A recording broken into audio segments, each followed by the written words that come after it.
اللہ تبارک و تعالی اس دنیا کے اندر بہت سارے لوگوں کو منصب اور مقام عطا فرماتا ہے۔ بہت سارے لوگ ایسے ہوتے ہیں جنہیں اللہ تبارک و تعالی زندگی میں بڑے بڑے مواقع عطا کرتا ہے۔ وہ چاہیں تو اس موقع سے اپنے ذاتی مفادات حاصل کریں اور چاہیں تو ان اچھے مواقع کو ملت کی، مذہب کی، قوم کی خدمت کے لیے وقف کر دیں۔ کچھ لوگ ایسے ہوتے ہیں کہ جو کسی مقصد کے حصول کی طرف سفر تو کر رہے ہوتے ہیں، لیکن اس کے پیچھے زیادہ تر ان کے ذاتی مفادات کار فرما ہوتے ہیں اور وہ اپنے دنیاوی مقاصد کے لیے، اپنے اور اپنے خاندان کے دنیاوی فوائد کے لیے کوشش کر رہے ہوتے ہیں۔ ایسے لوگ بھی محدود رہ جاتے ہیں، ان کی سوچ بھی محدود رہ جاتی ہے اور کئی دفعہ کچھ تھوڑی دیر کے لیے ان کے نام ابھرتے ہیں اور پھر ہمیشہ کے لیے دب جاتے ہیں۔ کچھ لوگ ایسے ہوتے ہیں جو زندگی کے اندر اللہ کے لیے، اللہ تعالیٰ کی رضا کے لیے، رسول پاک صلی اللہ تعالیٰ علیہ وسلم کی خوشنودی حاصل کرنے کے لیے، دین کی، ملت کی، ملک کی سربلندی کے لیے آگے آنا چاہتے ہیں۔ میرا رب کریم قرآن مجید سورہ حج میں ارشاد فرماتا ہے کہ الذین ان مکناہم فی الارض، کچھ لوگ ایسے ہیں کہ اگر ہم انہیں زمین میں اقتدار دیں، زمین میں اگر ہم انہیں قابو دیں تو وہ کیا کریں گے؟ اقاموا الصلاۃ و آتوا الزکوٰۃ، وہ نماز قائم کریں گے، زکوٰۃ ادا کریں گے، وامروا بالمعروف، نیکی کا حکم دیں گے، ونہوا عن المنکر، اور لوگوں کو بری باتوں سے منع کریں گے۔ وہ دینی، فکری، اصلاحی انقلاب برپا کر دیں گے، نماز کو عام کریں گے، زکوٰۃ کو عام کریں گے، بھلائی کا حکم دیں گے اور برائی سے منع کریں گے۔ اللہ تبارک و تعالیٰ نے ان لوگوں کو جب اقتدار دیا، وہ کون لوگ تھے؟ سیدنا صدیق اکبر، حضرت فاروق اعظم، سیدنا عثمان غنی، حضرت مولا علی رضوان اللہ تعالی علیہم اجمعین۔ اللہ نے جب ان لوگوں کو اقتدار دیا زمین کے اندر، اللہ تبارک و تعالی نے انہیں نبی پاک علیہ الصلاۃ والسلام کی نیابت کے لیے چنا، تو ان لوگوں نے یہ انقلاب برپا کیا، نمازیں عام ہو گئیں، شوق سے لوگ صدقات و خیرات دینے لگے، بھلائی عام ہوئی، برائی کا کلا کما کیا گیا۔ ہمارے ہاں بھی لوگ احتساب کی باتیں کرتے ہیں، ہمارے ہاں بھی لوگ کہتے ہیں کہ میں رشوت خوری کو، کرپشن کو، ناجائز چیزوں کو ہمیشہ کے لیے جڑ سے اکھیڑ پھینکوں گا۔ لوگ دوسروں سے مطالبہ کرتے ہیں کہ یہ سارے کام جائز کریں، لیکن خود اس پر عمل کرنے کو تیار نہیں ہوتے۔ یاد رکھ لیں کہ یہ جو احتساب ہے، یہ انسان کی اپنی ذات سے شروع ہوتا ہے۔ آپ جب نظام احتساب دنیا کے اندر مستحکم کرنا چاہتے ہیں تو اس میں پھر آپ کو اپنی ذات کو سامنے پیش کرنا پڑے گا۔ آج ہم بات کرنے جا رہے ہیں سیدنا فاروق اعظم رضی اللہ تعالیٰ عنہ۔ تو جناب عمر فاروق رضی اللہ تعالیٰ عنہ کا جو نظام احتساب ہے، انہوں نے اس کو گھر سے شروع کیا تھا، اپنے آپ سے اس کا آغاز فرمایا تھا۔ ہمارے ہاں یہ ہوتا ہے کہ جس بندے کے اکاؤنٹ میں اچھے خاصے پیسے ہیں، وہ بل جمع کرانے جائے تو اسے لائن میں نہیں لگنا پڑتا، مینیجر صاحب اسے آگے بلا لیتے، تو وہ بعد میں کیا کہہ رہا ہوتا ہے؟ کہتا ہے دیکھو اللہ نے کتنی عزت دی ہے، مجھے لائن میں نہیں لگنا پڑا۔ بھائی لائن میں لگنا تو آپ کا یہ تھا کہ آپ سمجھتے ہیں کہ سارے مسلمان ہیں، مومنین ہیں، برابر ہیں، تو میں کسی کو تکلیف میں مبتلا نہ کروں۔ جب آپ آگے چلے گئے تھے تو آپ نے بہت سارے لوگوں کا حق مارا تھا، وہ لائن میں جو لگے ہوئے تھے ان کا وقت لمبا ہو گیا تھا۔ آپ نے تو اپنے آپ کو احتساب کے لیے پیش ہی نہیں کیا، بلکہ آپ نے کہہ دیا کہ جناب میرا تو رتبہ اعلیٰ ہے، لہذا یہ میرا حق بنتا تھا، مجھے تو استحکام ملنا چاہیے تھا۔ یہاں بہت سارے لوگوں نے اپنے حق میں چیزوں کو اور رنگ میں پیش کیا۔ سیدنا فاروق اعظم رضی اللہ تعالیٰ عنہ نے اس نظام احتساب کو اپنے گھر سے شروع فرمایا۔ حضرت عمر فاروق رضی اللہ تعالیٰ عنہ اپنے بچوں سے فرمایا کرتے تھے کہ جب میں حکم لوگوں کو کروں گا نا، اپنی رعایا کو، مسلمانوں کو میں کوئی حکم دوں گا تو تمہیں پہلے اس پر عمل کرنا پڑے گا۔ آپ فرمایا کرتے تھے یاد رکھنا، لوگ تمہیں اس طرح دیکھیں گے، لوگ اس طرح تمہیں دیکھیں گے جس طرح گوشت کھانے والا پرندہ گوشت کو دیکھا کرتا ہے۔ چیل گوشت کھاتی ہے تو کیا کبھی اس کو پیغام بھیجنا پڑا ہے کہ تو آجا یہاں گائے مر گئی ہے، بھینس مر گئی ہے؟ خود بخود اس کی نظر ہوتی ہے، وہ پہنچ جاتی۔ جناب عمر فرمانے لگے میرے گھر والوں، میرے بیٹوں، میری بیٹیوں، میری اہلیہ، لوگ تمہیں اس طرح دیکھیں گے جس طرح گوشت کھانے والے پرندے دیکھتے ہیں، لہذا میں جب کسی کو عمل کروں تو پہلے تمہیں اس پر عمل کرنا پڑے گا جب میں کسی کو حکم دوں۔ آپ فرمانے لگے یاد رکھنا، اگر تم نے میرا حکم نہ مانا تو غیروں نے حکم نہ مانا تو انہیں ایک سزا ملے گی، اور اگر میرے گھر والوں نے نہ مانا تو ڈبل سزا ملے گی، تم پر ڈبل سختی کی جائے گی کہ تم نے میری بات کیوں نہیں مانی۔ یہ نظام احتساب ہے۔ ہم نہ دوسروں کے بچوں کا گلا کاٹ کے اپنے بچوں کی خوشیاں لینا چاہتے ہیں، ہم چاہتے ہیں کہ دوسروں کے بچوں کے حصوں کا مال میرے گھر میں آ جاتا ہے۔ کچھ لوگوں کی سیاست چل جاتی ہے، کچھ لوگوں کا فریب اور فراڈ کام کر جاتا ہے، لیکن وہ گھر روشن نہیں ہوتے۔ ان گھروں میں پیسہ ہوتا ہے پر قرار رخصت ہو جاتا ہے، ان گھروں میں آسانیاں اور وسعتیں تو آ جاتی ہیں لیکن ایک دوسرے کا احترام ختم ہو جاتا ہے۔ سیدنا فاروق اعظم رضی اللہ تعالیٰ عنہ کا یہ طریقہ تھا کہ وہ اپنے بچوں پر سختی کرتے۔ آپ ہمارے ملک میں یہ نظام ہے، موجودہ حکمران ہو یا ان سے پچھلے، بچے سب کے ملک سے باہر رہتے ہیں، یہاں رہتے ہیں تو محلات میں، باہر جاتے ہیں تو بڑی بڑی آسائشوں میں۔ ان کے بچوں کے لیے قانون بھی الگ سے ہیں، قاعدے بھی الگ سے ہیں، اور ہمارے ملک کے اندر تو ایک باقاعدہ پروٹوکول کا سسٹم ہے، اس سسٹم سے گزر کر بڑے بڑے لوگ چلنا پسند کرتے ہیں۔ ہمارے زمانے میں بھی کچھ چیزیں سرکاری ہوتی ہیں خالص، لیکن عجیب نظام ہے نا، ہر چیز کا کرایہ بڑھ جاتا ہے، سرکاری دکان کا نہیں بڑھتا۔ باقی دکانیں 5-6 سال کے لیے ملتی ہیں، سرکاری دکان پہ آپ قبضہ کرنا چاہیں تو پورے 100 سال کے لیے مل جاتی ہے، چونکہ یہ عام عوام کی پراپرٹی ہے تو اس کے ساتھ جو مرضی کو سلوک کرے۔ ایک سرکاری چراگاہ تھی جس کے اندر جانور چرا کرتے تھے، ہمارے یہاں بھی پنجاب میں کچھ جگہیں ہوتی ہیں تو ہم لوگ کہتے ہیں شام لاٹ ہے، سرکاری چراگاہ میں جانور چرا کرتے تھے۔ حضرت عمر فاروق رضی اللہ تعالیٰ عنہ کے صاحبزادے سیدنا عبداللہ ابن عمر رضی اللہ تعالیٰ عنہ نے بھی ایک اونٹ خرید لیا، تو سب لوگوں کے جانور سرکاری چراگاہ میں چرتے تھے، آپ نے بھی اپنا جانور وہاں چرنے کے لیے کھانے پینے کے لیے چھوڑ دیا۔ وہ جب اونٹ آیا تو پتلا تھا، کچھ دنوں کے بعد وہ فربا ہو گیا، طاقتور ہو گیا، موٹا تازہ ہو گیا۔ حضرت سیدنا عبداللہ ابن عمر رضی اللہ تعالیٰ عنہ نے بیچا تو وہ ڈبل قیمت سے بھی زیادہ کا بکا، کیونکہ پہلے دبلا پتلا تھا، اب موٹا تازہ فربا ہو گیا۔ حضرت سیدنا فاروق اعظم رضی اللہ تعالیٰ عنہ کو پتہ چلا تو بلایا، فرمایا پتر اونٹ بیچ دیا ہے؟ ابا جی بیچ دیا ہے۔ فرمایا کتنے کا خریدا تھا؟ اتنے کا۔ بیچا کتنے کا؟ ڈبل قیمت بتائی۔ فرمایا اس طرح کر کے اصل رکھ لے اور جو اوپر ملی ہے مجھے دے دے۔ حضور آپ نے کیا کرنی ہے؟ فرمایا میں سرکاری خزانے میں جمع کروں گا۔ حضور کیوں؟ فرمایا اس لیے کہ تیرا اونٹ سرکاری جگہ پہ چرا کرتا تھا، وہ گھاس سرکاری جگہ سے کھاتا تھا۔ حضور سب کے کھاتے؟ حضرت عبداللہ ابن عمر کہنے لگے سب کے کھاتے ہیں۔ آپ فرمانے لگے تو سب میں شامل نہیں ہے، تو امیر المومنین کا بیٹا ہے، تجھے میں یہ حق نہیں دے سکتا، تیرے اوپر تھوڑی سختی زیادہ کی جائے گی، تجھے یہ حق نہیں ملے گا۔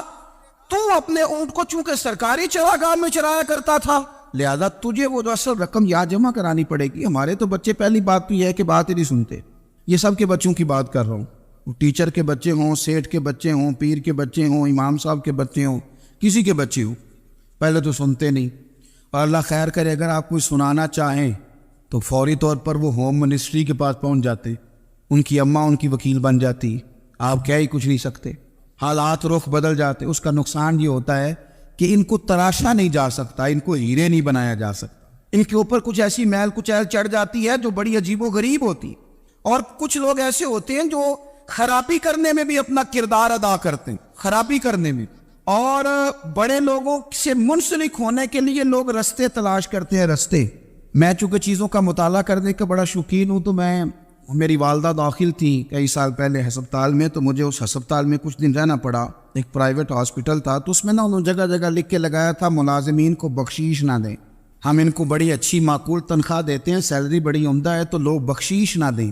میں نے جو مینجمنٹ کے لوگ تھے ہاسپٹل کی، ان میں سے ایک سے میں نے کہا کہ اگر کوئی بندہ اپنی خوشی سے دینا چاہے تو آپ نے بڑا موٹا لکھ کے لگایا برائے مہربانی ان کو بخشیش نہ دیں۔ اس نے بڑی قیمت، سادہ آدمی تھا پر میری بڑی اس نے مجھے بات بتائی، مجھے نفع ہوا۔ کہنے لگے مولوی صاحب جب کچھ امیر لوگ ہسپتال میں مریض لے کے آتے ہیں تو وہ صفائی والے کو پہلے ہی 500 روپیہ دکھا لیتے ہیں آتے ہی، پھر وہ جیسی آواز دیتے ہیں صفائی والے فٹافٹ اندر آتے ہیں، ان کا کمرہ صاف کرتے ہیں۔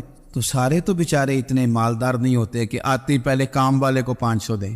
پھر نقصان کیا ہوتا ہے کہ یہ جن کی ذمہ داری ہے بہت ساری ڈیوٹیاں کرنے کی، یہ ڈیوٹی نہیں کرتے، یہ پلٹ کے ان کے طرف دیکھتے ہیں جن کے گھر سے سالن صحیح آتا ہے، ادھر ان کی توجہ زیادہ ہو جاتی ہے، جو نوٹ ان کو زیادہ دکھاتے ہیں، جو پھل لے کے آتے ہیں تو آدھا ان کو دیتے ہیں۔ تو ہم یہ کہتے ہیں یہ کام ہی نہ کرو، یہ اپنی تنخواہ پہ کام کریں تاکہ ہر آنے والے کا درد سمجھیں، ہر ایک کو یکساں یہ سروسز فراہم کریں۔ تو ہم یہ کام کرتے ہیں، ہم ایم پی اے کے اور کسی سے ہمارا تعلق نہ بنے تو ہم جناب اس کے ڈرائیور سے ہی تعلق بنا لیتے ہیں، ہم وہ جو آپریٹ کرنے والا ہوتا ہے ٹیلی فون اسی سے بڑا تعلق بناتے ہیں، اس کو مٹھائی کا ڈبہ جلدی پہنچا دیتے. تو اسی طرح سے بڑے لوگوں کی اولادوں کو بگاڑا جاتا ہے. حضرت عاصم بن عمر رضی اللہ تعالیٰ عنہ، یہ سیدنا فاروق اعظم کے بیٹے تھے، مصر گئے تو لوگوں کو پتا چلا حضرت عمر کے بیٹے آئے. لوگوں نے تحفے دیے، بڑی بڑی چیزیں آپ کو دی. حضرت عمر کا بیٹا آیا، بڑے گفٹ دیے. تو صاحبزادے واپس آئے تو ان کے پاس بڑے تحائف تھے. سیدنا عمر فاروق رضی اللہ تعالیٰ عنہ نے دیکھا تو فرمایا ادھر لانا تحفے. کہا بھائی لوگوں نے مجھے دیے ہیں. فرمایا تو نے کیوں بتایا تھا کہ میں امیر المومنین کا بیٹا ہوں؟ کہا حضور ان کو ویسے ہی پتہ چل گیا. فرمانے لگے پتر یہ تحفے تمہیں اس لیے ملے ہیں کہ تم امیر کے بیٹے ہو، یہ تحفے تمہارا حق نہیں، چونکہ تمہیں اس کرسی کی وجہ سے ملے ہیں اور یہ کرسی مسلمانوں کی ہے، لہذا یہ حق بھی مسلمانوں کا ہی ہے. یہ لا سارے مال غنیمت میں جمع کیے جائیں. آپ اپنے گھر سے جب احتساب شروع کرتے ہیں، اپنے گھر سے، اور یہ یاد رکھیں یہ جو لوگ آتے ہیں آپ کے بچوں کو نوازنے کے لیے، یہ انہیں خراب کرتے ہیں، بگاڑ پیدا کرتے ہیں، یہ عجیب و غریب سی چیزوں میں مبتلا کر دیتے ہیں، بچوں کا نقصان ہوتا ہے. کل کلام پھر جو شاپر اچھا لے کے آئے پیر صاحب کے بچے ذرا اس سے پیار سے ملتے ہیں، نقصان ہو جاتا ہے. یہ دستے نگر ہو جاتے ہیں، یہ لوگوں کی طرف جیتے ہیں، دوسروں پہ ڈیپینڈ کرنے لگتے ہیں. حضرت ابو موسیٰ اشعری رضی اللہ تعالیٰ عنہ نے پہلے تو ایک قلین بڑا سونا تھا، تو آپ نے حضرت عمر کے گھر بھیج دیا کہ چلو ان کے گھر میں ان کی اہلیہ بچھا لیں گی. کہیں سے تحفہ آیا. پھر وہ جس کمرے میں مال غنیمت اور خزانہ رکھا جاتا تھا اس کی صفائی کر رہے تھے تو ایک دینار مل گیا. تو وہ دینار بچے سارے جا رہے تھے تو ان میں سے حضرت عمر کے ایک بیٹے کو چھوٹے کو بلایا اور بلا کے کہا پتر یہ دینار لے لو. حضرت عمر نے دیکھا کہ بیٹے کے ہاتھ میں دینار بھی ہے اور گھر میں قالین بھی ہے. ایک موقع پہ وہ قالین گیا، ایک موقع پر بچے کو ایک دینار دیا. تو حضرت عمر اپنی اہلیہ سے پوچھنے لگے یہ کہاں سے آیا قالین؟ کہا جناب ابو موسیٰ اشعری رضی اللہ تعالیٰ عنہ نے بھیجا ہے. بیٹے سے پوچھا دینار کہاں سے آیا؟ کہا مجھے انہوں نے ہی دیا ہے. آپ نے وہ دینار بھی لیا اور قالین بھی لیا اور اس کو لپیٹا اور جناب ابو موسیٰ اشعری کو بلایا اور اتنے سخت ناراض تھے. فرمانے لگے ابو موسیٰ اشعری سے کہنا میرے پاس پیدل آئے، گھوڑے پہ نہ آئے. اور جب آئے حضرت ابو موسیٰ اشعری تو جناب عمر اتنے ناراض ہوئے کہ وہ قالین لپیٹ کر تو ان کے سر پہ مار دیا. فرمانے لگے پکڑو اپنا دینار، تمہیں پورے مدینے میں میرے بیٹے کے علاوہ کوئی اور نہیں ملے تھا جسے تم خراب کر سکو. میرا پتر ہی ملا تھا بگاڑنے کی، کس نے اجازت دی تم میرے بیٹے کو دینار دو؟ کیوں لائے تم میرے گھر میں قالین؟ حضرت عمر فاروق رضی اللہ تعالیٰ عنہ فرمانے لگے میں زمین پہ سونے کا عادی ہوں، زمین چٹیل بھی ہو تو رب کا بندہ بن کے سوتا ہوں تو اللہ مجھے آرام اور سکون کی نیند عطا فرما دیتا ہے. مجھے تمہارے مخملوں کی اور قالینوں کی ضرورت نہیں ہے. احتساب یہاں سے شروع ہوتا ہے بھائی. یاز ہم نہ اپنے گھر میں بیٹھ کے مایوس باتیں کرتے ہیں اور فلانے کے بچے کہاں پہنچ گئے، فلانے کے بعد بڑا پیسہ آ گیا، میں کچے مکان میں رہوں، میں یہ کروں، دیکھو مجھے نہیں سہولی. یہ تو آپ مایوسی والی باتیں کر رہے ہیں، یہ تو آپ کمزور باتیں کر رہے ہیں. یہ تو اس طرح کی باتیں تو ہارے ہوئے لوگ کرتے ہیں. اس طرح کا لب و لہجہ تو ان لوگوں کا ہوتا ہے جو احساس کمتری کا شکار ہوتے ہیں. یہ آپ نے کس طرح کا لب و لہجہ اور اپنے بچوں کو آپ بھکاری بنا رہے ہیں تاکہ دوسروں کو دیکھ کے تو مایوس ہو جائے. اٹھ باندھ کمر کیوں ڈرتا ہے، پھر دیکھو خدا کیا کرتا ہے. آپ کا جو احساس ہے وہ اتنا خوبصورت ہو، آپ کے لہجے کے اندر اس قدر ٹھہراؤ ہو، آپ کو اطمینان آ چکا ہو، اور آپ کے بچے کبھی بھی کمپیریزن نہ کریں اپنا کسی کے ساتھ، کبھی بھی انہیں کرنے نہ دیں. آپ کبھی وہ کبھی یہ بات نہ کریں کہ فلانے زیادہ اچھا کھاتے پیتے ہیں تو ہم کدھر ہیں، کرنے نہ دیں. انہیں بتائیں کہ بیٹا اپنی مٹی پہ چلنے کا سلیقہ سیکھو، سنگ مرمر پہ چلو گے تو پھسل جاؤ گے.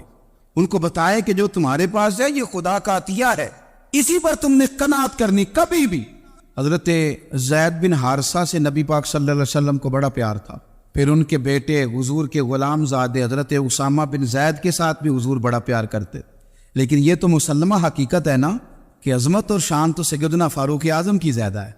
امت کا اتفاق ہے کہ نبیوں کے بعد سب سے بڑا درجہ جناب صدیق اکبر کا، اور پھر اللہ نے مقام عطا کیا حضرت فاروق اعظم کو. یہ بڑے لوگ تھے.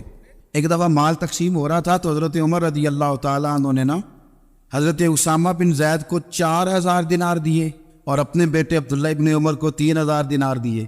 تو حضرت عبداللہ ابن عمر گھر جا کے کہنے لگے ابا جی اسامہ میں وہ کون سی خوبی ہے جو میرے اندر نہیں، اور اسامہ کے باپ میں وہ کون سی خوبی ہے جو آپ کے اندر نہیں. تو حضرت عمر کی عاجزی دیکھیے. حالانکہ بال اتفاق دنیا جانتی ہے کہ جناب عمر فاروق رضی اللہ تعالیٰ عنہ افضل ہیں، پھر بھی پتہ اپنے بیٹے سے کیا کہتے ہیں؟ فرماتے ہیں وہ سن یار، وہ خدمت گزار ہیں نبی پاک کے، وہ بھی حضور کے گھر میں ڈیوٹی کرتے، نوکری کرتے، اور ان کے بیٹے بھی حضور کی نوکری کرتے، یہ خدمت گزار ہیں۔ فرمانے لگے اگر تو نے پوچھ لیا تو سن، پھر میری تو رائے یہ ہے کہ تیرے سے زیادہ اسامہ بن زید حضور کی نظر میں پیارے ہیں، اور اسامہ کا باپ تیرے باپ سے زیادہ نبی پاک کا پیارا ہے۔ کوئی کمپیریزن کرنے نہیں دیا، بچوں کو کسی ایسی جگہ کھڑے ہونے نہیں دیا۔ فرمایا یہ وجہ ہے، یہ انداز ہے کہ تو زیادہ پیارا ہے۔ حضرت عمر فاروق رضی اللہ تعالیٰ عنہ پسند نہیں کرتے تھے، ذرا برابر بھی پسند نہیں کرتے تھے کہ کوئی شخص اور مال آتا تو اپنے رشتہ داروں کو نوازنے سے بچتے۔ مال غنیمت آتا ہے نا، ہمارے ہاں تو اللہ خیر کرے جب کوئی بندہ کونسلر بنتا ہے، چیئرمین بنتا ہے، تو ٹھیکہ کس کو دیتا ہے؟ کوئی چلو بھتیجا مل جائے، کوئی بانجا مل جائے، کوئی چھوٹا بھائی، اسے بھی کام مل جاتا ہے ساتھ۔ نوازنے پہ لوگ آتے ہیں تو وہ تلاش کرتے ہیں کہ کہاں کو میرا ہے، وہ ٹینڈر ہی ان کے نام کے پاس ہوتے ہیں جن کی طرف ذرا نظر کرم زیادہ ہوتی۔ حضرت عمر فاروق مال تقسیم کر رہے تھے تو بیٹی آگے کہنے لگی ابا جی رشتہ داروں کا بھی حق ہوتا ہے، آپ سب کو دیتے ہیں، آپ کے قریب ہی نہیں آتے۔ تو حضرت عمر فاروق نے کیا لفظ کہے، کیا حقیقت ہے، کیا حسن ہے۔ فرمانے لگے پتر یہ مال تیرے باپ کا نہیں، مسلمانوں کا ہے، جب تیرے باپ کا ذاتی مال ہوگا تو اپنے رشتہ داروں کو دے گا، یہ مسلمانوں کا مال ہے، یہ اسی حساب سے تقسیم ہوگا جو عدل کا حساب ہے، جو ترازو ٹھیک ہے۔ فرمایا تو مجھے یہ مشورہ نہ دے، یہ مسلمانوں کا مال۔ یہاں سے نظام میں احتساب شروع ہوتا ہے، یہاں سے انسان آگے بڑھتا ہے، اور پھر کوئی تکلف نہیں کسی پر حضرت عمر کا، کوئی چھوٹا ہے یا بڑا ہے۔ حضرت ابو سفیان رضی اللہ تعالیٰ عنہ سردار رہ چکے ہیں مکے کے، بڑے آدمی، لیکن نظام احتساب میں کوئی چھوٹا بڑا نہیں ہوتا۔ حضرت عمر فاروق مکہ مکرمہ گئے تو لوگوں نے کہا حضور جناب ابو سفیان نے نا گلی میں پتھر رکھے اور بہت سارے لوگوں کو رستوں میں تکلیف ہو رہی ہے، تو حضرت ابو سفیان رضی اللہ تعالیٰ عنہ سے بھی لوگ کہہ دیتے تو وہ بھی اٹھا دیتے، لیکن لوگوں نے چونکہ وہ سردار تھے، بڑے تھے، تو لوگوں نے ان سے کہا نہیں۔ حضرت عمر جب آئے تو کہا تو جناب عمر نے پرواہ نہیں کی، خود آئے جناب ابو سفیان سے کہا یہ پتھر آپ نے رکھے؟ کہا حضور ہاں۔ فرمایا یہ بھی اٹھائیے، یہ بھی اٹھائیے، یہ بھی اٹھائیے۔ جب وہ اٹھا رہے تھے تو حضرت عمر کہہ رہے تھے شکر نہیں اللہ کا کہ عمر کہہ رہے ہیں اور ابو سفیان مانتے جا رہے ہیں، شکر نہیں۔ یہ نظام احتساب ہے کہ بڑا ہو یا چھوٹا ہو، اس کو یہ حق حاصل نہیں ہے کہ مسلمانوں کو وہ کسی تکلیف میں کسی بھی صورت میں مبتلا کرے، کہیں بھی کسی جگہ بھی، اس کو یہ والی اجازت نہیں۔ حضرت سیدنا عمر فاروق رضی اللہ تعالیٰ عنہ۔ پھر ایک اور بات تھی، میں کئی دفعہ یہ بات کہتا ہوں اور مجھے ذاتی طور پر اس کا بڑا تجربہ ہے، کچھ لوگ نا خوشامد پسند ہو جاتے ہیں، بڑی عمدہ تعریف کرتے ہیں، اوئے ہوئے ہو پول باندھتے ہیں پورے، آپ کے پاس آئیں گے تو کہیں گے جناب آپ سے زیادہ اچھا بندہ ہی کوئی نہیں، تو وہ نا آپ سے کام نکلواتے ہیں، پھر وہ کسی دوسرے کے پاس جاتے ہیں تو اسی طرح کا رویہ وہ دوسروں کے ساتھ کرتے۔ یہ عام لوگوں میں بھی مرض ہوتا ہے، عام لوگوں میں۔ اور بادشاہ وہ بندہ اگر، پھر تو اس کا دل کرتا ہے میں اگر بادشاہ سلامت ہوں تو دو چار بندے دیہڑی پہ رکھ لوں پر میری تعریف ضرور کریں۔ پابندی ہوتی ہے، لوگ یہ کام بڑے شوق سے کرتے ہیں۔ اور شیخ سعدی فرمایا کرتے تھے لکڑی کو گھن کھا جاتی ہے اور بڑے لوگوں کو خوشامد کھا جاتی ہے خوشامد۔ حضرت عمر فاروق رضی اللہ تعالیٰ عنہ اس معاملے میں بھی بڑے مضبوط تھے۔ ویسے مجھے اور آپ کو اچھا کون لگتا ہے؟ ہماری غلطیاں بتانے والا؟ ہمارے ایسا فرمایا کرتے تھے اپنے دشمنوں کی باتوں پر بھی غور رکھو، تمہارے دشمن تمہیں نکھار دیتے ہیں، تمہارے اندر جو کوتاہیاں ہوتی ہیں وہ تمہیں پتہ چل جاتی ہیں کہ یہاں میری اصلاح ہو رہی، ان پر غور کرو وہ کیا کہتے ہیں۔ حضرت عمر فاروق کی تعریف کی ایک بندے نے، کمال تعریف کی، وہ اس کا خیال تھا کہ رزلٹ بڑا شاندار آئے گا، بادشاہ کی تعریف ہوتی تھی تو پھر تھیلی جاتی تھی اشرفیوں کی، کمال رزلٹ آئے گا۔ تو حضرت عمر جب وہ پوری کر چکا نا بات تو فرمانے لگے تو خود بھی ہلاک ہوا اور مجھے بھی ہلاک ہی کر دیا ہے، خود بھی تباہ ہوا ہے مجھے بھی تباہ کر دیا، کس طرح کی باتیں کر رہے۔ ایک بندہ اور آیا اور اس نے آ کے کہا کہ پوری امت میں سب سے افضل ہے فاروق اعظم آپ ہی ہیں۔ حضرت عمر فاروق فرمانے لگے تجھے تیری ماں روئے، ابو بکر تجھ سے بھی افضل تھے، تیرے باپ سے بھی افضل تھے، اور صدیق اکبر مجھ سے بھی افضل ہے اور میرے باپ سے بھی افضل ہے۔ یہ تو کس طرح کی بات کر رہا ہے؟ یہاں ہر شے ہضم نہیں ہو جاتی، فوری طور پہ لوگ ڈکار بھی پورا نہیں لیتے۔ قرآن مجید نے کہا فَلَا تُزَكُّوا أَنفُسَكُمْ هُوَ أَعْلَمُ بِمَنِ اتَّقَىٰ، اپنے منہ سے نہ کہو میں پاک صاف ہوں، اللہ زیادہ بہتر جانتا ہے کہ تم میں سے پرہیزگار کون ہے۔ اپنے منہ سے تعریفیں کرتے کراتے ہو، یہ مزاج چھوڑ دے۔ حضرت عمر رضی اللہ تعالیٰ عنہ پسند نہیں کرتے تھے۔ ایک آدمی نہ چلتا تھا وہاں تو بڑا متکبرانہ چال کے ساتھ چلتا، حضرت عمر نے دیکھا، یہاں تک احتساب فرماتے، زمین پہ زور زور سے پیر پٹکتا، چال بڑی اس کی متکبرانہ، لوگ بڑے پریشان ہوتے۔ حضرت عمر نے ایک دن سمجھایا، باز نہیں آیا، اگلے دن پہ درہ نکال لیا، لگائے 4 درے، فرمایا آج کے بعد نہ چلنا اس طرح مدینے میں پیر پٹک پٹک کے۔ اس وقت تو اسے غصہ لگا، لیکن کچھ دیر کے بعد نا جب غصہ اترا تو حضرت عمر کے پاس آیا، کہنے لگا حضور اللہ آپ کا بھلا کرے، آپ نے درے نہیں مارے، آپ نے تو شیطان بھگا دیا جو میرے ساتھ چمٹا ہوا تھا، چمٹا ہوا شیطان آپ نے مجھ سے بھگا دیا ہے۔ یاد رکھیں مسند امام احمد بن حنبل میں حدیث ہے، اللہ کے پیارے رسول صلی اللہ علیہ وسلم فرماتے ہیں جو دنیا میں متکبرانہ چال کے ساتھ چلتا ہے نا، قیامت کے دن وہ اللہ سے اس حال میں ملے گا کہ رب اس سے ناراض ہوگا۔ متکبرانہ چال سے نہیں چلیں گے۔ تو حضرت فاروق اعظم رضی اللہ تعالیٰ عنہ کا یہ طریقہ تھا کہ آپ خیال کرتے، اور پتہ کس طرح کا آپ کا مزاج تھا، فرماتے تھے تقسیم کرو، دوسروں کا بھی خیال رکھو۔ جس طرح بندہ دیوانہ وار نہیں لوگوں کا خیال رکھتا کہ بندہ بگڑے کوئی نہ، دیوانہ وار۔ کچھ لوگ تبلیغ کرتے ہیں رسمی، اور کچھ لوگ ایسے ہوتے ہیں جو لوگوں کی اصلاح میں دیوانے ہو جاتے، ان کی خواہش ہوتی ہے یہاں بھی بندہ ٹھیک ہو جائے، یہاں بھی بندہ ٹھیک ہو جائے، یہاں بھی بندہ ٹھیک۔ کچھ لوگ کڑی نگرانی کرتے ہیں کہ انسان بگڑنے نہ پائے۔ حضرت عمر فاروق رضی اللہ تعالیٰ عنہ نا گوشت والی دکان کے پیچھے جا کے بیٹھ گئے کئی دنوں تک۔ وہ کہنے لگا حضور یہاں کیا ہے؟ فرمایا تو اپنا کام کرنا۔ گوشت والی دکان پہ بیٹھے، کام کر اپنا، نگرانی کرنے لگے حضرت عمر۔ پھر آپ نے نا وہ بندے پکڑ لیے، کون؟ جو 2 دن مسلسل گوشت خریدنے آئے، پکڑ کے کھڑا کر لیا۔ فرمایا تو کل بھی گوشت لینے آیا تھا؟ حضور ہاں۔ فرمایا آج پھر کھائے گا؟ حضور جی۔ تو آپ فرمانے لگے کیا تیرے محلے سے غربت ختم ہو گئی ہے؟ تیرے رشتہ دار سارے پیٹ بھر کے کھاتے ہیں، تو 2 دن گوشت لینے آتا ہے۔ فرمایا آج کے بعد مسلسل گوشت لینے آیا تو درے سے ماروں گا، خبردار یہ کام نہ کرنا۔ یہاں تک نظام احتساب کا جب خیال رکھا جائے پھر حالات بگڑا نہیں کرتے، پھر وہ قابو میں رہا کرتے۔ حضرت عمر فاروق رضی اللہ تعالیٰ عنہ اس ترتیب کے ساتھ اصلاح کرتے، اس ترتیب کے ساتھ۔ سیدنا فاروق اعظم رضی اللہ تعالیٰ عنہ کی ایک بات آخر میں عرض کرنی ہے، وہ میں بھی اپنے اوپر لاگو کروں، آپ بھی غور کریں۔ حضرت عمر فاروق رضی اللہ تعالیٰ عنہ نے نا خط لکھا حضرت ابو موسیٰ اشعری کو۔ آپ فرمانے لگے یاد رکھنا جو گورنر، جو امیر اپنے رب کریم کی فرما برداری کرتا رہتا ہے نا، اس کی رعایا بھی اس کی فرما برداری کرتی، اور جو لوگ اپنے رب کریم کی فرما برداری چھوڑ دیتے ہیں پھر جنہوں نے ان کی فرما برداری کرنی ہوتی ہے وہ ان کی فرما برداری چھوڑ دیتے۔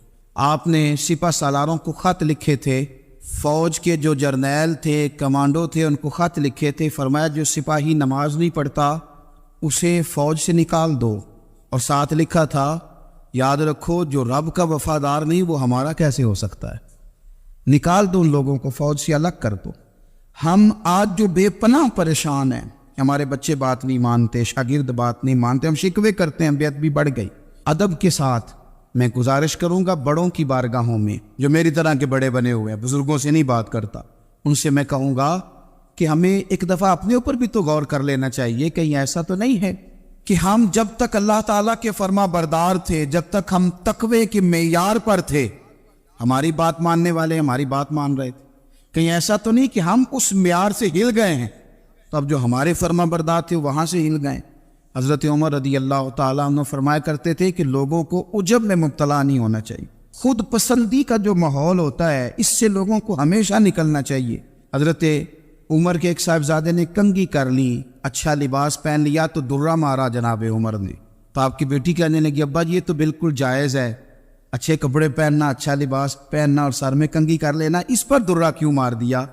تو آپ فرمانے لگے بیٹا یہ خود پسندی میں مبتلا ہونے لگا تھا، یہ اپنے آپ کو بہت بھلا سمجھنے لگا تھا، اس کا خیال تھا کہ میں ہی ہوں، میرے علاوہ کوئی نہیں، یہ اس مقام پہ جا رہا تھا جہاں اس کی تربیت رک جاتی، اس لیے درہ مارا ہے۔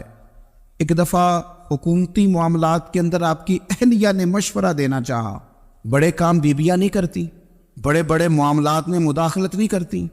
ہمارے بر صغیر میں وہ بادشاہ نہیں گزرا کہ جو فیصلہ کرتا تھا تو کرسی پہ بیٹھ جاتا تھا اور پردے کے پیچھے اس کی بیوی بیٹھ جاتی تھی، اور جب وہ فیصلہ سنانے لگتا تو یوں گردن پیچھے کرتا اور اہلیہ جو کہتی وہ فیصلہ سنا دیتا۔ لیکن ایک دفعہ خاتون نے ایک آدمی کو حضرت عمر نے معزول کیا تو آپ کی اہلیہ نے اس آدمی کی اہلیہ حضرت عمر کی اہلیہ سے ملی ہوگی، تو خاتون نے ذرا سفارش کرنی چاہیے، تو جناب عمر فاروق رضی اللہ تعالیٰ عنہ کے ہاتھ میں عصا تھا، ڈنڈا تھا، 2-3 دفعہ زمین پہ مارا، فرمایا تمہیں کس نے اجازت دی ہے حکومتی معاملات میں مشورہ دینے کی؟ یہ مشورہ مولا علی دیں گے یا عثمان غنی دیں گے؟ آپ کو کس نے اجازت دی؟ وہ حکومتی معاملات، وہ مسلمانوں کا اجتماعی معاملہ، وہ مسلمان دیکھیں، آپ کو اس میں آنے کی اجازت نہیں ہے۔ جو آپ کی ذمہ داریاں ہیں، آپ کے حقوق ہیں، ان پر آپ بات کریں۔ تو بھائی نظام میں احتساب اپنی ذات سے شروع کریں۔ ہماری اولادیں، ہمارے بچے، وہ باہر سے انہوں نے زیادہ اثر نہیں لیا، ہم نے انہیں بتایا ہے کہ ہم بڑے غریب ہیں، ہم بڑے مجبور ہیں، ہم تو بڑے کمزور ہیں، ہماری تو سنتا کوئی نہیں، یہ تو امیروں کا ملک ہے، اس میں تو فلانے کو اہمیت حاصل ہے۔ ان باتوں نے ہمارے بچوں کو کمزور کیا ہے، ان باتوں نے ہمارے بچوں کے دلوں میں احساس کمزوری پیدا کیا ہے۔ آپ ان کو جینا سکھائیں، آپ ان لوگوں کو بتلائیں کہ رب کریم نے جو تمہارے لیے بہتر سمجھا وہ تمہیں اپنے فضل سے بڑا عطا فرمایا ہے۔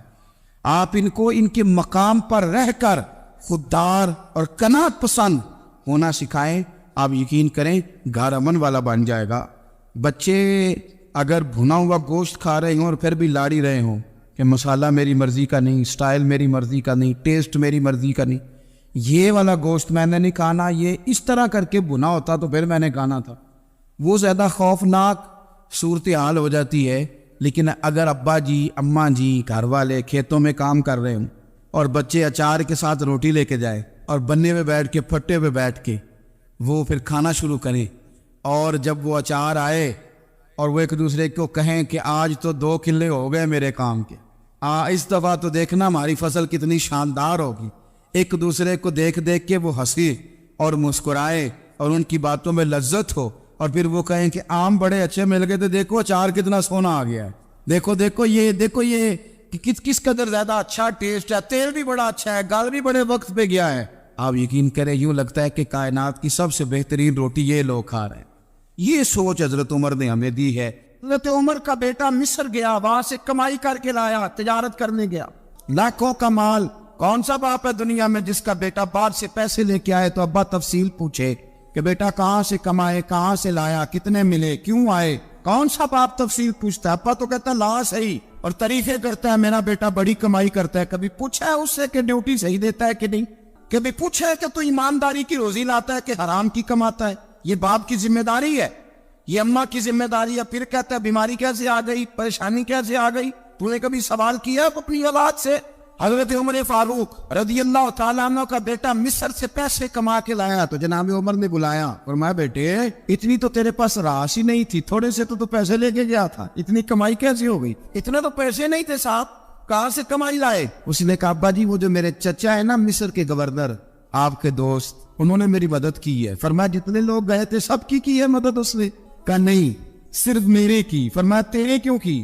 کہا حضور آپ کے دوست ہے۔ فرمایا چپ کر، حضور انہوں نے مجھے اتنے پیسے دیے، میں نے کاروبار میں ڈالے تو نفع آیا تو میں ان کی رقم دے کے۔ فرمایا خاموش ہو جا، باقی جتنے لوگ گئے تھے سب کی مدد کی اس نے؟ کہا نہیں حضور صرف میری کی۔ فرمایا اس نے تیری مدد نہیں کی، اس نے خلیفہ کے بیٹے کی مدد کی، اس لیے کہ وہ خلیفہ کو اپنے حق میں نرم کر سکے۔ فرمایا آدھا مال تیرا ہے، آدھا مال غنیمت کا ہے، مال خزانہ کا ہے، مسلمانوں کا ہے، اس لیے کہ تو جو وہاں سے مال کما کے لایا ہے وہ اپنے باپ کے خلیفہ ہونے کی وجہ سے کما کے لایا ہے، لہذا رکھ ادھر۔ یا کہتے ہیں کدھر سے آیا، کیسے آیا، کون سا حساب دے، کیا کرے؟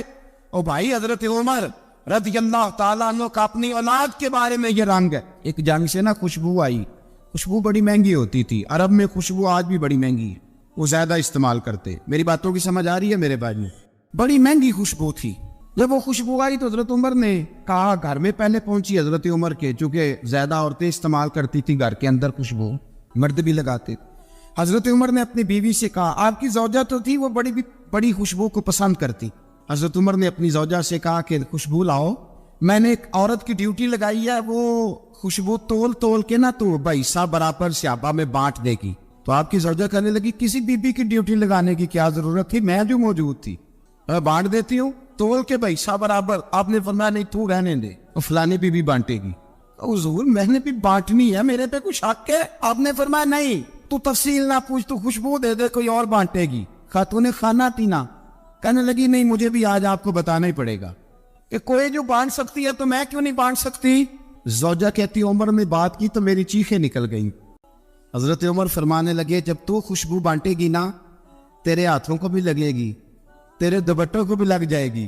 اگر رب کریم نے مجھ سے سوال پوچھا کہ عمر خوشبو تو مسلمانوں کی تھی, تیری بیوی کے دوپٹے کو کیوں لگ گئی, تو میں اللہ کے حضور کیا جواب دوں گا؟ اگر اللہ نے یہ سوال کیا کہ تیری بیوی نے کیوں لگائی, وہ تو حصہ تھا مسلمانوں کا, تو تو نے تیری بیوی نے کیوں لگائی؟ تو فرمایا میں نہیں چاہتا کہ اللہ کے حضور مجھے اور تجھے باز پرس ہو, لہذا کسی اور کو بانٹنے دے.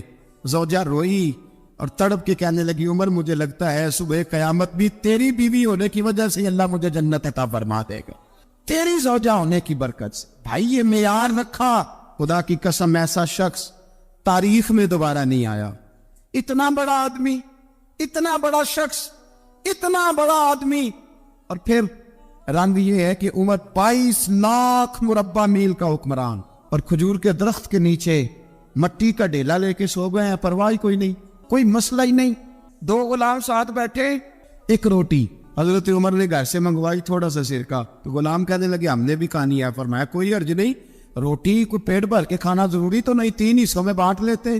ایک آدمی آیا ہوا تھا مصر کا رہنے والا ملنے کے لیے, اس نے پوچھا عمر کدھر ہے, تو کہا وہ ادھر جاؤ مسجد میں بیٹھے ہوں گے, اور واپس آیا تو کہنے لگا وہاں تو 3 غلام بیٹھے, ایک روٹی بانٹ بانٹ کے کھا رہے ہیں, لگتا ہے کئی دنوں سے روٹی نہیں ملی. کہا 3 غلام تو کوئی نہیں, وہاں 2 ہی تھے, تیسرے تو امیر المومنین تھے. اس نے کہا نہیں 3 غلام ہیں, کپڑے بھی ایک طرح کے پہنے ہوئے, بلکہ 2 کے تو پھر صحیح ہے, تیسرے کے تو زیادہ ماڑے ہیں. کپڑے بھی ایک طرح کے, کھانا پینا بھی ایک طرح کا, اور ان کا نشست برخاست بھی ایک طرح کی ہے, لہذا کوئی فرق نہیں. حضرت ابو ہریرہ کہتے ہیں میں لے کے آیا, اور جناب عمر کو جب میں نے کچی زمین میں تہمت سمیٹ بیٹھے دیکھا تو میں رو پڑا. میں نے اس مصر سے آنے والے کو کہا تو اس کے جلوے دیکھ, اگر اس کی ذات میں اتنا حسن ہے تو محمد عربی کا مقام کیا ہوگا, مقام غور. 10 محرم کو لوگ دیگے پکائیں گے نا, ہم بھی پکائیں گے انشاءاللہ, یہاں بھی پروگرام ہوگا. تو 10 محرم کو جو دیگ پکنی ہے تو ایسا نہیں ہو سکتا کہ 1 محرم کو حضرت عمر کے نام کی بھی کوئی پک جائے. اگر امام حسن حسین کے نام کی دیگیں پکے تو جو امام حسن حسین کے سے پیار کرنے والے ہیں, جو امام حسن حسین سے ہم لوگوں نے بھی عجیب رٹا اپنایا ہے نا, ہم لوگ بات کا ایک پہلو دیکھتے ہیں دوسرا نہیں دیکھتے. حضرت امام حسن اور حسین کو بھی نبی پاک نے شہید کہا, اور جناب عمر کو بھی رسول اللہ نے خود شہید فرمایا. فرمایا شہید ہے, خود فرمایا اپنی زبان سے کہ یہ شہید ہے, خود میرا عمر شہید ہے. تو ان کے نام کی دیگ نہیں پکنی چاہیے, اس طرف نہیں ہماری توجہ ہونی چاہیے. اور اہل بیت نبوی, یہ بات میں پہلے بھی کرتا ہوں, آج پھر کرنا ضروری سمجھتا ہوں. اہل بیت کا پیار سن لو کان کھول کے, اہل بیت کا پیار اگر ہمیں کسی نے سکھایا ہے تو سیدنا عمر فاروق نے سکھایا ہے. اہل بیت نبوت کی محبت اگر کسی نے سکھائی ہے تو کس نے سکھائی ہے؟ بول کے بتائیے. حضرت عمر نے. اہل بیت کا پیار ہمیں حضرت عمر نے بول کر کے سکھایا ہے. بھائی یاد رکھے, کسی کی طاقت نہیں تھی دم مارنے کی حضرت عمر کے سامنے, طاقت ہی نہیں تھی. کیسر و کسرا کانپ جاتے تھے, جرأت ہی نہیں کرتے تھے حضرت. اور ہمارے تو تعلقات بڑے ہیں نا غیروں سے. حضرت ابو موسیٰ اشعری رضی اللہ تعالیٰ عنہ فرماتے ہیں میرا منشی عیسائی تھا, وہ کاتب کہتے تھے وہ لوگ, میرا حساب کتاب عیسائی تھا. تو فرماتے ایک دن میں نے وہ سارا حساب کتاب لین دین کے حضرت عمر کو دکھائے تو فرمانے لگے جس میں لکھے ہیں اس کو بلاؤ. کہنے لگے وہ ضرور مسجد نہیں آ سکتا. کیوں نہیں آ سکتا؟ کہنے لگے وہ عیسائی ہے. کہتے ہیں حضرت عمر جلال میں آ گئے. آپ فرمانے لگے جنہیں رب دور کرتا ہے تم کیوں قریب کرتے ہو, جنہیں اللہ دور کرتا ہے. فرمایا تم غیروں کو اگر عہدے دو گے تو اپنوں کا کیا بنے گا؟ اگر تم غیروں کو عہدے دو گے تو اپنوں کا. ہم نے غیروں کو عہدے دیے تو دیکھا نا اپنے کس طرح کاٹے جا رہے ہیں. غیروں کو جو عہدے دے دیے, جرانے سارے غیروں سے روز دعویٰ ہوتا ہے چین ہمارا سجن ہے, چین ہمارا دوست ہے.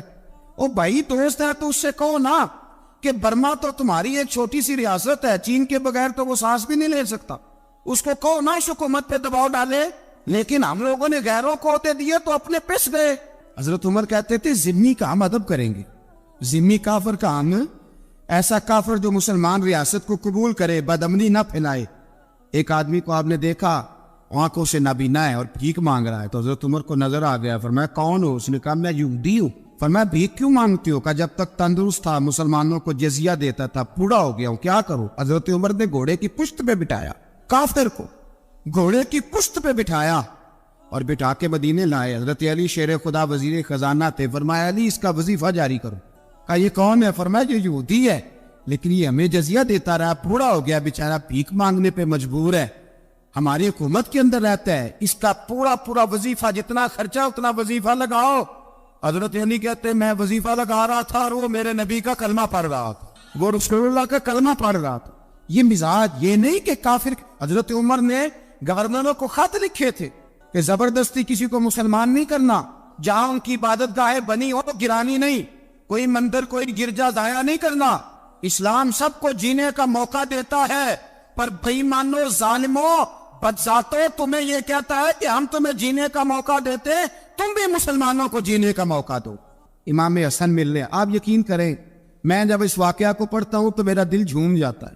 میں کہتا ہوں یار ڈاٹا ہونا اپنی جگہ پہ, عشق ہونا اپنی جگہ پہ, انسان کا باوقار ہونا اپنی جگہ. جہاں کھڑے ہونا تھا وہاں یہ کھڑے ہوتے تھے, اور جہاں جھکنا تھا وہاں یہ. ان لوگوں میں اقبال نے کہا تھا تیری نگاہ ناز سے دونوں مراد پا گئے, عقلِ غیاب و جستجو عشق حضور و اس طرح. جہاں اگر آیا ہے سامنے کیسر و کسرا تو عمر جیسا دلیر کوئی نہیں, اگر سامنے آیا ایران کا بادشاہ تو عمر جیسا تگڑا کوئی نہیں, اگر آیا ہے سامنے غسان کا بادشاہ تو عمر جیسا عادل کوئی نہیں. لیکن اگر علی کا بیٹا آیا ہے, اگر فاطمہ کے لال پارے آئے ہیں, تو پھر فاروق اعظم سے جیسا محب کوئی نہیں, پھر ان سے جیسا پیار کرنے والا کوئی نہیں. اندر بیٹھے ہیں جناب عمر, اندر تنہائی میں کچھ وزیروں سے گفتگو ہو رہی ہے, میٹنگیں جاری ہے. آپ کے بیٹے ملنے آئے جناب عبداللہ ابن عمر, ابا جی ملنے آئے. بات ٹھہرو, بات کر رہا ہوں, کوئی نہ اندر آئے. صاحبزادہ باہر کھڑا ہے. تھوڑی دیر گزری تو امام حسن بھی آ گئے. کون آئے؟ آپ کو عجب ملے گا امام صاحب کا نام لینے سے, وہ سردار ہے جنتیوں. حسن تیری نسل پاک میں ہے بچہ بچہ نور کا, تو ہے نور تیرا سب کرانا. امام حسن آئے تو حضرت عبداللہ ابن عمر کو دروازے پہ کھڑے دیکھا. کامر المومنین کہاں ہیں؟ کہنے لگے حضرت عمر کے بیٹے. کہنے لگے وہ اندر بیٹھے, کچھ میٹنگ ہو رہی ہے, اور انہوں نے کہا کوئی اندر نہ آئے, لیکن آپ جانا چاہے تو چلے جائیں. تو انہوں نے کہا جب آپ باہر کھڑے ہیں تو مجھے کوئی اتنا ضروری کام نہیں, اور ابھی زور کی نماز تھوڑی دیر میں ہوگی, میں مسجد میں مل لوں گا امیر المومنین سے. یہ بات کہہ کے امام حسن چلے گئے. یار اتنی بڑی بات نہیں تھی, اور میرے استادوں کا بیٹا بھی آئے تو کہا ٹھیک ہے جی وہ سوئے ہوئے, تو کوئی غرض نہیں یار, میں ٹھہر کے آ جاؤں گا, کوئی بڑی بات نہیں تھی. دیکھا جائے تو بڑی بات نہیں تھی, پر بات بہت بڑی تھی, اس لیے کہ یہ خالی حسن نہیں, یہ حسن ابن علی ہے, یہ حضرت فاطمہ کے لخت جگر. حضرت عمر باہر نکلے, عبداللہ ابن عمر سے پوچھا کوئی آیا تو نہیں؟ تو کہا حضور امام حسن آئے تھے. تو کہا پھر شہزادے کو اندر کیوں نہیں بھیجا؟ کہا میں نے کہا تھا. وہ کہنے لگے اگر امیر المومنین مصروف ہیں تو میں ظہر میں مل لوں گا. حضرت عمر رونے لگے. فرمایا بیٹے تو نے اچھا نہیں کیا. پھر مسجد نہیں گئے, سیدھے امام حسن کے دروازے دستک دی. امام حسن باہر آئے. کہا شہزادے آئے تھے تو ملے کیوں نہیں؟ تو امام حسن کہنے لگے حضور آپ کا اپنا بیٹا دروازے پہ کھڑا تھا, اور منع بھی کیا تھا آپ نے, تو میں زور میں مل لیتا. حضرت امام حسن فرماتے جوش جذبات میں جناب عمر نے سر سے پگڑی اتار دی. جوش جذبات کہنے لگے حسن میرے بیٹے کا اور آپ کا کیا مقابلہ؟ کیا اس کی ماں کا نام فاطمہ الزہرا ہے؟ کیا اس کی نانی کا نام خدیجہ الکبریٰ ہے؟ کیا اس کے نانے کا نام محمد مصطفیٰ ہے؟ آپ کا اور اس کا کیا مقابلہ؟ پھر رو پڑے اور کہنے لگے بیٹے میں مکے کے صحراؤں میں اونٹ چرایا کرتا تھا, یہ جو میرے سر پر عزت کے بال ہیں یہ تیرے نانے کے اگائے ہوئے. میں مکے کے خبردار شہزادے خبردار. او بھائی اہل بیت نبوت کے ادب کا رنگ اگر سکھایا ہے تو سیدنا عمر نے سکھایا ہے. حضرت عمر فاروق اتھارٹی ہے, اسلام کی اتھارٹی. یکم محرم حضرت عمر کی شہادت ہے. یہودی بول اٹھا, کافر بول اٹھا. اگر 6 مہینے عمر دنیا میں اور رہتے تو دنیا میں کوئی کافر موجود نہ ہوتا. 6 مہینے. اور جب اس بطل جلیل کا جنازہ اٹھا, اللہ بخاری پڑھیے نا, اللہم ارزقنا شہادت فی سبیلک, اللہ بسترے کی موت نہ دینا, شہادت کی دینا. عمر شہید ہوئے, مسجد نبوی میں نماز پڑھاتے, اور جب جنازہ اٹھا تو مدینے کا پھر پیچھے جو دلیر بچے وہ مولا علی تھے. جناب عمر کا جنازہ اٹھا تو سب سے پہلی آئے جو نکلی وہ حضرت علی کی زبان سے نکلی, اور حضرت ساری داڑھی سور سے بھر گئی. لوگوں نے کہا کہ علی کیا ہوا؟ فرمانے لگے تم دیکھ نہیں رہے جنازہ کس کا اٹھا ہے؟ پلٹ کے دیکھو تو صحیح، تمہیں پتہ نہیں ہے کون گیا ہے؟ کہ حضور کیا ہوا؟ آپ فرمانے لگے عمر اس طرح کے کام کر کے گیا ہے، اب ان کے رستوں پہ کون چلے گا؟ کون اس کے جگر راہ وفا میں نقش ایسے چھوڑ آیا ہوں، میں جس منزل سے گزرا ہوں وہ اب تک یاد کرتی ہے۔ حضرت علی حضرت عمر کے جنازے پہ کھڑے ہو کے کہتے ہیں اللہ مجھے اس طرح کے عمل کرنے کی توفیق دے جس طرح کے عمر کر کے گیا۔ میرے بھائی قتل عزیز، قتل حریت، حضرت عمر رضی اللہ تعالیٰ عنہ جو اپنی زندگی انقلاب والی گزار کے گئے۔ عمر جب دنیا سے گئے تو 80 دینار کا قرضہ تھا، 22 لاکھ مربع میل کا حکمران، اور اپنے بیٹے سے کہنے لگے بیٹے کوشش کرنا تیرے خاندان والے مل کے میرا قرضہ اتار دے، میری قبر پہ بوجھ نہ رہے، اور اگر خاندان والے مدد نہ کریں تو میرے دوستوں سے بات کرنا، وہ مدد نہ کرے تو پھر علی سے بات کر لوں۔ ان کا پیار آپس میں اتنا، اور تو اختلاف ثابت کر رہا ہے۔ 80 دینار کا قرضہ چھوڑ کر حضرت عمر دنیا سے گئے، اور جاتی دفعہ کہہ گئے میرے بعد میرے بچوں کو حکومت کے مشورے میں بھی شامل نہ کرنا، حکومت کے مشورے میں بھی میری اولاد شامل نہ ہو۔ اتنا بڑا شخص اتنا بڑا رنگ دے کے یکم محرم کو جب عمر فاروق کا وصال ہوا تو بیٹے سے کہنے لگی اماں عائشہ سے جا کے کہو میرا بھی نبی پاک کے روزے میں دفن ہونے کو دل کرتا ہے۔ ایک قبر کی جگہ ہے اماں جی نے اپنے لیے رکھی ہے، بخاری یا بخاری۔ حضرت عائشہ کے پاس صاحبزادے گئے، کہنے لگے اماں جی عمر کو زخم لگ گیا ہے، حالت بڑی پریشانی والی ہے۔ وہ کہتے ہیں اگر اماں اجازت دے۔ سید عائشہ رو پڑی، فرمانے لگی کہ اپنی قبر کی جگہ تو نہیں نہ کسی کو دیتا، پر عمر نے کمال ہی بڑا کیا، اسے کہو جاؤ گنبد خضرا میں قیامت تک جو مصطفیٰ پہ اور ابو بکر پہ سلام پڑے گا وہ تجھ پہ بھی سلام پڑھ کے جائے، جاؤ میں نے جگہ دی۔ حضرت عمر فاروق رضی اللہ تعالیٰ عنہ مدینے کی گلی سے گزر رہے ہیں، امیر المومنین ہے، مدینے کی گلی سے گزر رہے ہیں، ایک گھر کے اندر سے بچیوں کے رونے کی آواز آئی، بچیاں رو رہی ہیں، اور بچی اپنی ماں سے کیا کہتی ہے؟ کہتی اماں ابو بکر تو اب انتقال کر گئے، حضرت عمر کا پہلے دن ہے خلافت کا، اب ہمارا کیا بنے گا؟ ابو بکر تو وصال کر گئے۔ حضرت عمر فاروق رضی اللہ تعالیٰ عنہ نے رونے کی آواز سنی، دروازے پہ دستک دی، کہا بیٹو کیا بات ہے؟ تو بچیاں کہنے لگی عمر ہمارے ابا جی ہماری 10-15 بکریاں ہیں، تو ہمارے والد صاحب ان کا دودھ دھو کے بیچا کرتے تھے، گزارا ہو جاتا تھا۔ جس دن ابا جی فوت ہوئے تو اس دن سے لے کر ابو بکر صدیق روز عصر کے بعد آیا کرتے تھے، ہماری بکریوں کا دودھ دھو کے دیتے تھے، کچھ ہم پیتی تھی کچھ بیچ لیتی تھی، گزارا چلتا تھا۔ جس دن ابو بکر صدیق خلیفہ بنے تو ہم نے جا کے کہا ابو بکر اب کون دودھ دھوئے گا؟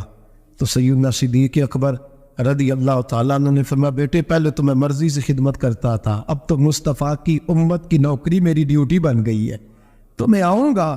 بچیاں رو رہی ہیں، حضرت عمر کو بتاتی ہے، کہتی ہیں ابو بکر چلے گئے ہیں تو ہم پریشان ہیں، یتیم ہیں، لوارث ہیں، بھائی کوئی نہیں، کون آئے گا، کون دیکھ بھال کرے گا؟ حضرت عمر فاروق گھٹنوں کے مل زمین پہ بیٹھ گئے، ان چھوٹی چھوٹی بچیوں کو سینے سے لگایا، فرمانے لگے میں ابو بکر کا کیا کروں، میرے لیے رستے بڑے مشکل کر گیا ہے، میں اس کے کس بادشاہ وقت ہو کے وہ غریبوں کے گھروں میں آ کے ان کی بکریوں کا دودھ بھی دھوتا تھا، امیر المومنین ہو کے یہ رنگ بھی تھا، اور میں بیٹیوں فکر نہ کرنا، جب تک عمر زندہ رہے گا، عمر آتا رہے گا، یہ نوکری کرتا رہے گا۔ کوئی دن بیتے تو حضرت عمر فاروق کو یاد آیا مدینے میں ایک بوڑھی اماں بھی رہتی ہے جس کا کوئی گھر کا کام کرنے والا نہیں، اور جس بی بی کا کوئی بال بچہ نہیں، اور آنکھوں سے بھی وہ نابینی ہے۔ حضرت ابو بکر صدیق رات کے سناٹے میں جایا کرتے تھے، اس کے گھر میں جھاڑو دیتے تھے، یہ بادشاہ ہے، اس کی فقیری کا رنگ دیکھو، اس کو کنویں سے پانی بھر کے لا کے دیتے تھے، اور یہ لفظ آپ سنیں گے تو حیران ہو جائیں گے۔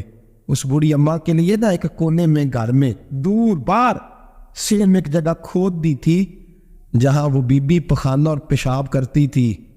امیر المومنین حضرت ابو بکر صدیق رات کو جاتے تھے اور اس کا وہ پخانہ وہاں سے اٹھا کے باہر پھینک کے آیا کرتے تھے۔ اس عورت نے پیغام بھیجا کہ عمر سے کہو میری بھی ڈیوٹیاں تو نہیں سر انجام دینی ہے۔ عمر فاروق ساری رات کام کرتے، سناٹا گہرا ہوتا، جھاڑو دبایا ہے بغل میں، اور عمر فاروق نکلے ہوئے اس بی بی کے گھر میں جھاڑو دیا جا رہا ہے۔ حضرت انس بن مالک فرماتے ہیں میں نے آخری عمر میں بھی اس بوڑھے عمر کو دیکھا ہے، اس بڑھاپے میں بھی میں نے اس شخص کو دیکھا ہے کہ جب وجود کمزور ہو گیا، داڑھی سفید ہو گئی، لیکن پھر بھی اس کا انداز نہیں بدلا۔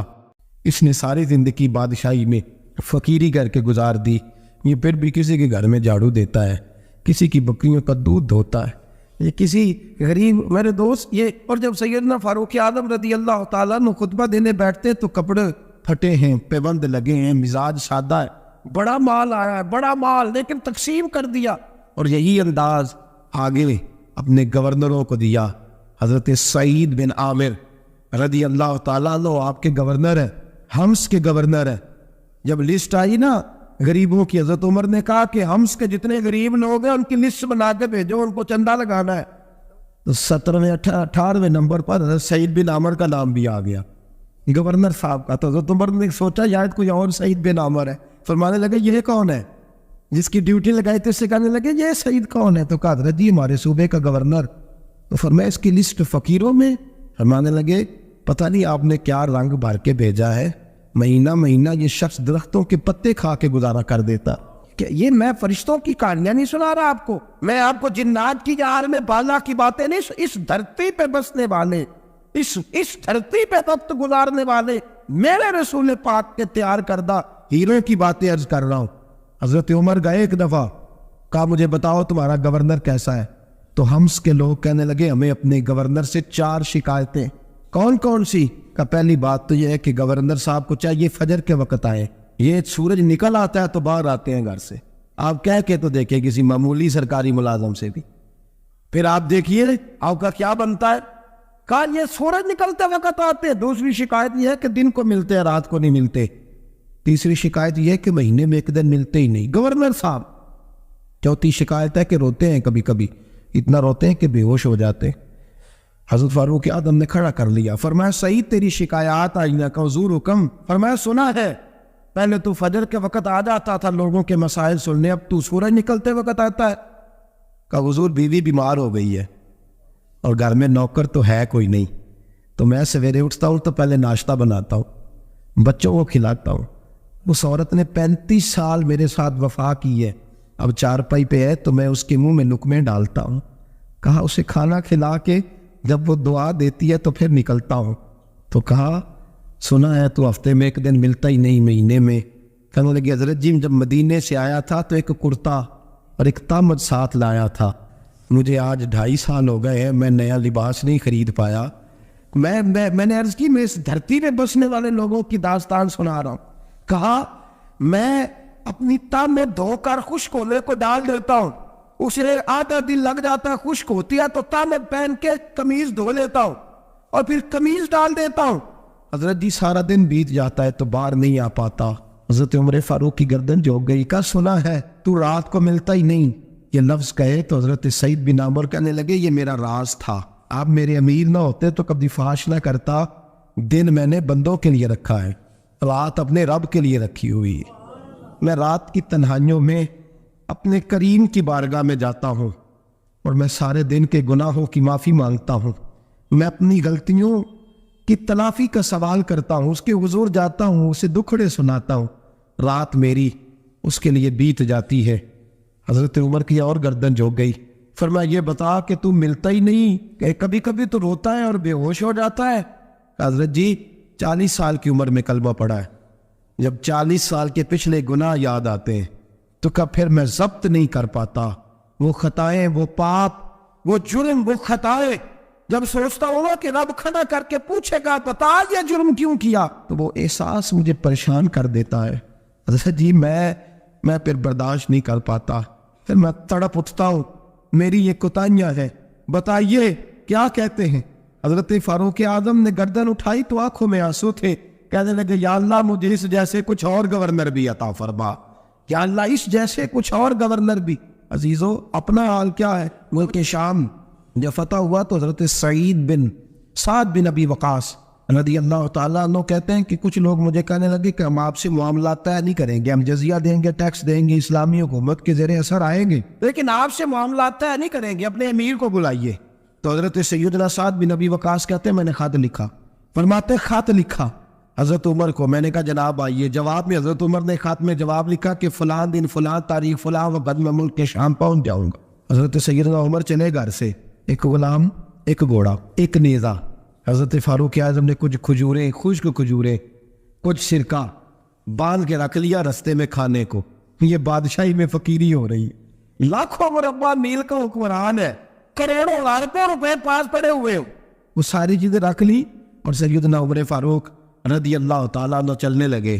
اب غلام سے کہنے لگے بھئی میرا گھوڑا ذرا ماڑا ہے، کمزور ہے، طے کر لیں اتنے میل تو گھوڑے پہ بیٹھے گا، میں پیدل چلوں گا. پھر اتنے میل میں گھوڑے پہ بیٹھوں گا، تو پیدل چلے گا. ملک کے شام پہنچنے کا وقت آ گیا. جب وقت آیا تو پیدل چلنے کی سواری حضرت عمر کی تھی، ان کی باری تھی پیدل چلنے کی، اور سواری پر سوار ہونے کی باری غلام کی تھی. تو یہ لوگ رشتے کرتے ہیں نا تو کرائے کی کار لے کے چلے جاتے ہیں. بعد میں وہ پوچھتے ہیں کہ تسی تے کار تے آئے سو. ہم اپنے آپ کو بنانے کے لیے جھوٹی اناج بھی خریدنی پڑے تو خریدنے سے ہم پرہیز. ہم جو بتاتے ہیں وہ ہم ہوتے نہیں، اور جو ہوتے ہیں وہ ہم بتاتے ہیں. حضرت سیدنا عمر فاروق رضی اللہ تعالیٰ عنہ سواری پہ غلام ہے، خود پیدل ہے. اور حال کیا ہے؟ بارش ہوئی تھی تو کچھ پانی کھڑا تھا چھوٹے چھوٹے جوہڑوں میں، چھوٹے چھوٹے تالاب بنے ہوئے تھے، پانی کھڑا تھا. تو حضرت عمر فاروق رضی اللہ تعالیٰ چمڑے کے جوتے پہنے، وہ جوتے دونوں اتار کے تو بغل میں دبا لیے. حضرت سعد بن ابی وقاص فرماتے ہیں اسی بغل میں نیزہ رکھ لیا اور تامت تھوڑا اونچا کر لیا کہ پانی سے چلنا ہے، اور غلام کو گھوڑے پہ بٹھایا ہے اور گھوڑے کی لگام پکڑی ہے تو یوں پیچھے رکھی ہوئی ہے. اور حضرت سیدنا فاروق اعظم رضی اللہ تعالیٰ عنہ آ رہے ہیں. غلام کہنے لگا حضور لوگ دیکھ رہے ہیں، مہربانی کریں بیٹھ جائیں. فرمانے لگے نہیں باری تیری ہے، تو ہی بیٹھے گا. اس نے کہا حضور نہیں وہ تو ٹھیک ہے، کوئی باری فرض تو نہیں نہ ہو گئی، آپ مہربانی کریں آپ آ جائیں، ذرا لوگ آ رہے ہیں. فرمایا تمہیں کہا تھا. غلام کا تھا میں نے تیسری دفعہ کہا تو حضرت عمر نے جلال سے دیکھا، اور جناب عمر کا جلال تو زمین کانپنے لگ جاتی تھی. کہتے ہیں کہا حضور آپ آ جائیں، تو کہتے تجھے کہا ہے نا چپ کر کے بیٹھا رہے. کہتے ہیں میں گھوڑے پہ ہی کانپنے لگا. غلام اب حضرت سعد بن ابی وقاص کہتے ہیں سورج غروب ہو رہا تھا، شعائیں پانی میں پڑ رہی تھی. حضرت عمر پانی سے میں نے غور سے دیکھا تو دوڑا گیا. جا کے نا بچے نہیں مشورہ دیتے ابا جی کو، ابا جی انج نہیں کریدا، دور بدل گیا جے. کہتے میں دوڑا گیا اور جا کر کے حضرت سیدنا عمر فاروق کو کہا حضور مہربانی کریں، ٹھیک ہے آپ کی درویشی سے کون آگاہ نہیں، وزیر کھڑے ہیں، سفیر کھڑے ہیں، بڑے بڑے عمراء، بڑے بڑے ملکوں کے حکمران ہیں، آپ مہربانی کریں یہ تام ذرا نیچا کریں، اور جوتا پہن لیں، اگر خراب ہو گیا تو اللہ نیا بھی دے دے گا، اور مہربانی کریں ذرا غلام کو کہیں نیچے آ جائے. حضرت عمر کہنے لگے تمہیں کیا تکلیف ہے؟ کہا حضرت جی وہ وزیر مشیر کھڑے ہیں، یہودی ہیں، عیسائی ہیں، نجرانی ہیں، وہ بڑے بڑے مذاہب کے بڑے بڑے ملکوں کے، آپ کا بڑا نام سنا ہے. حضرت سیدنا سعد بن ابی وقاص فرماتے ہیں میرے ساتھ اتنا ترش رویہ حضرت عمر کا پہلے کبھی نہیں ہوا. کہتے ہیں ماتھے پہ شکن آیا اور کہنے لگا تجھے تیری مار ہوئے، ان 4 لوگوں کے لیے میں اپنے نبی کا طریقہ چھوڑ دوں، ان 4 دنیا داروں کے لیے نبی پاک کا طریقہ چھوڑ دوں. فرمانے لگے سر سے پگڑی اتاری حضرت عمر نے جلال میں، فرمانے لگے میرے سر پہ جو بار ہے نا یہ مجھے کسی دنیا دار نے نہیں دیے، یہ ساری عزتیں مجھے آمنہ کے نام دے عطا فرمائی ہے، اور میں ہوں محبوب کا طریقہ ان 4 لوگوں کی خاطر چھوڑ دوں. فرمایا قرآن کہتا ہے ان اللہ یامر بالعدل والاحسان، جب میں نے خود عدل کا تقاضا یہ رکھا ہے کہ کبھی وہ بیٹھے گا کبھی میں بیٹھوں گا، باری اس کیا تو میں کیسے بیٹھ جاؤں. حضرت سعد بن ابی وقاص فرماتے ہیں اسی درویشی میں سلام اس پر کہ جس نے بادشاہی میں فقیری کی. کہتے ہیں اسی درویشی میں حضرت عمر پہنچے تو جو پہلے ڈرا کرتے تھے جب حضرت عمر آئے تو انہیں کامتے بھی دیکھا، رعب اور بڑھ گیا، ان کے دلوں کے اندر حضرت عمر کا دبدبا اور بڑھ گیا، اور میرے کانوں میں کہنے لگے سعد پہلے سنا تھا لیکن دنیا سچی کہتی ہے جو حال محمد اور محمد کے غلاموں کا ہے صلی اللہ علیہ وہ دنیا میں دوسرا کوئی حاصل کر سکتا. آج ہمارے پروٹوکول، ہمارے دبدبے، ہماری انا پرستیاں، ہمارے دعوے، ہمارے طریقے، میرے عزیزوں لوگ ہمیں آ کے مثال دیتے ہیں، کہتے ہیں یورپ کی فلاں گلی میں یہ ہوتا ہے. میں نے کہا وہ گرد راہ کو نہیں پہنچ سکتے، یہ ساری چیزوں تو میرے مصطفیٰ کے غلاموں سے حاصل کی ہیں لوگ، ہم نے چھوڑ دی، غیروں نے اپنا لی. خدا را اپنی زندگی میں تبدیلی لائیں. درویشی، سادگی، بے تکلفی، یہ زندگی حسین ہوتی ہے، یہ زندگی سکون والی ہوتی ہے، یہ زندگی اچھی ہوتی ہے، یہ فرحت اور تازگی والی ہوتی ہے. اپنے آپ کو ان تکلیفوں اور آلائشوں میں مبتلا نہ کرے. اگر اللہ مال دے، عزت دے، دولت دے، اللہ تعالیٰ نفاست عطا کرے تو پھر اپنے آپ کو سادہ کریں، آزاد کریں، کھلی ہوئی کتاب بنا کے اپنے آپ کو رکھیں۔ مجھے ایک بچہ کہنے لگا حضرت جی جب بھی آتے ہیں آپ کہیں بیٹھے مل جاتے ہیں، ہم کسی کو لا کے کہتے ہیں جناب حضرت جی بڑے مصروف ہیں اور آپ یہاں آگ تاپ رہے ہیں جلا کے، مہربانی فرمائیں۔ میں نے کہا یار 2-4 دن تو بن سور کے بیٹھنا بندے کے لیے آسان ہوتا ہے، سارا دن ملمت سازی کر کے رکھنا اتنا آسان کام ہو تو ویسے بھی بندہ جو ہو وہ نظر آئے تو اس کے لیے زیادہ بہتر ہوتا ہے، جو ہو وہ دکھائی دے، وہ زندگی آسان ہو جاتی ہے، بہتر ہو جاتی ہے۔ اور ویسے بھی جو کھلی ہوئی کتاب ہوتی ہے اس میں لوگ مشکوک نہیں ہوتے، جو بندی ہوئی ہوتی ہے نا اس میں لوگوں کو خبر نہیں ہوتی کہ نہ جانے یہ کیا معاملہ ہے۔ میرے عزیزو اپنے آپ کو بے تکلف بنائے۔ بے تکلف سے مراد یہ نہیں کہ جیسے بے تکلفی ہم نے ایک غلط چیز کا نام بے تکلفی رکھ دیا ہے کہ جو آدمی بات بات پہ ٹھٹھا کرے، بات بات میں مذاق کرے وہ بے تکلف ہوتا ہے۔ یہ تو بے تکلفی اسلام اس کو پسند ہی نہیں۔ بے تکلفی سے مراد یہ ہے کہ جھوٹی انا نہیں بنائے، جھوٹے معاملات اپنے گرد نہیں اوڑے۔ اپنی اگر اللہ آپ کو بہت زیادہ مال و دولت دیتا ہے تو جتنا وہ مولانا رومی کہتے ہیں جتنا ٹہنی پہ پھل زیادہ لگتا ہے نا اتنی وہ ٹہنی جھک جاتی ہے، جو اکڑی ہوتی ہے سمجھو وہ خالی ہوتی ہے۔ اگر آپ پھلدار ہیں تو پھر آپ کو جھکے، پھر آپ کو با اخلاق ہونا چاہیے، با محبت ہونا چاہیے، پیار والا ہونا چاہیے۔ زندگی میں اس چیز کو ضرور اپنائیے۔ بڑے لوگ وہی ہوتے ہیں جن کا کردار بڑا ہوتا ہے، بڑے وہی ہوتے ہیں جن کی بات بڑی ہوتی ہے۔ کوئی باتوں سے اور پروٹوکول سے کبھی بڑا نہیں ہوتا، ہمیشہ مدحت خیر الانام میں گزرے۔ دعا ہے یوں اور درود و سلام میں گزرے۔ آخر دعویٰ الحمدللہ۔